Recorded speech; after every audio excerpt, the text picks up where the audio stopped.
So welcome to our recycling center. This is where all the garbage that my wife and I produced since our wedding anniversary about 2 years ago, all of it we store here because we know it's useful. And we have this zapper code that we put on this sign that we carved, one word, plastics.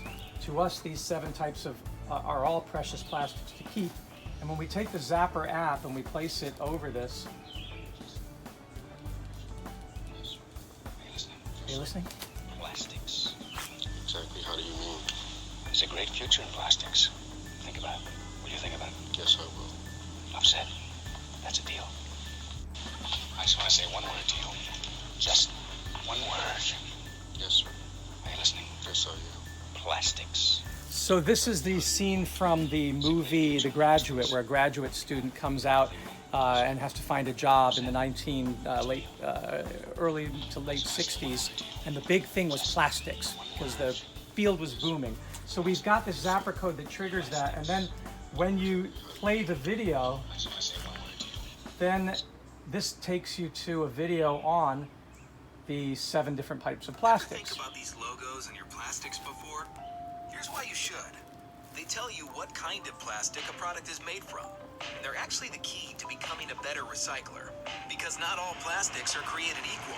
Anyway, you Not get the everything you idea. put in your So we can embed information and content in these Zapper codes or QR codes or video triggers, audio triggers. We can have animations playing. We can see the molecules dance in front of us.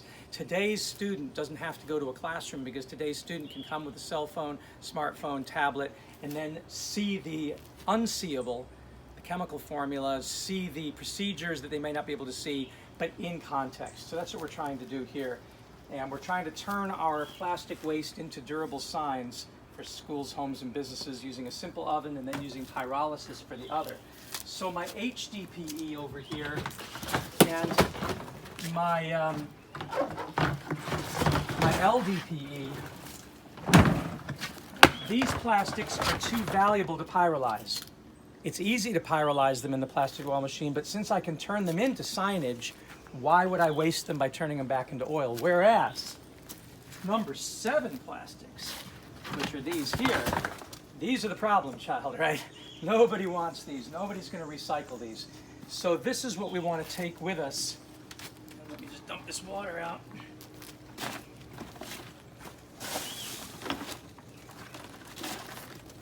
This is what we want to take and put in the pyrolysis machine. Like this is from the Frankfurters. So this is hot dogs, and there's still a little bit of grease, but we washed it pretty good. That's why there's no vermin here.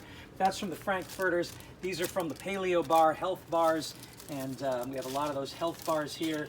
We have chips bags with the Mylar. Can't really recycle those. That's actually aluminum embedded in the plastic. Plastic to oil machine will pyrolyze the plastic and leave the aluminum in the sludge layer behind, which then can be a soil amendment. So we have plenty of these kind of bad plastics, if you like, which we're going to turn into a good thing. And even these old glasses, I don't know what to do with those. There again is the big Mylar chip bag. Look at this old toothbrush. There was a Facebook post that said beaches are being destroyed, wildlife being killed by all of our dirty old toothbrushes. Well, we're going to turn that right back into oil.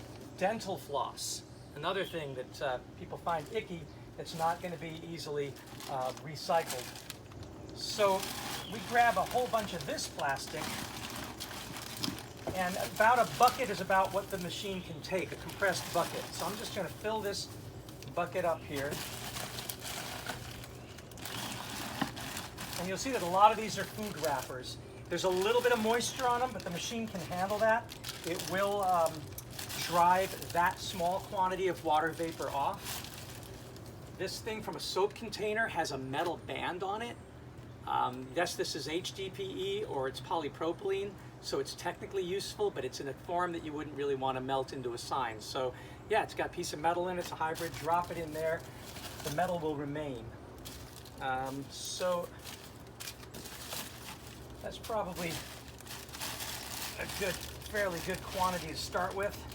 Unfortunately, we can only run the machine at most twice a day because it takes about 3.5, 4 hours to complete the process.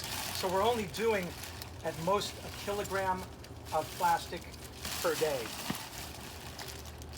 And it would really help if we could shred it and compress it, because this is a little bit labor intensive. Look at this ground bison meat. There's still a little bit of fat and grease in there, but not a lot.